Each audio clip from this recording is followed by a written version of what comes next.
ہمارے لیے آج کی تلاوت مقدس پولس رسول کا خط کلسیوں کے نام اس کے پہلے باب کی 24ویں سے دوسرے باب کی 3 آیت تک۔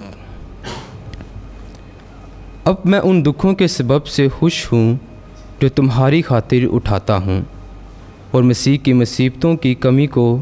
اپنے جسم میں اس کے بدن یعنی کلیسیا کی خاطر پورا کیے دیتا ہوں، جس کا میں خدا کی اس مختاری کے مطابق خادم بنا ہوں جو تمہارے واسطے میرے سپرد ہوئی ہے، تاکہ میں خدا کے کلام کی منادی پوری طرح کروں، یعنی اس بیت کی جو زمانوں اور پشتوں سے پوشیدہ رہا ہے، لیکن اب اس کے ان مقدسوں پر ظاہر ہوا ہے جن پر خدا نے ظاہر کرنا چاہا ہے کہ غیر قوموں کے لیے اس بیت کے جلال کی کیا ہی دولت ہے، اور یہ تم میں مسیح ہے جو جلال کی امید ہے۔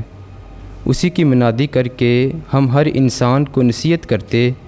اور ہر انسان کو کمال دنائی سے تعلیم دیتے ہیں،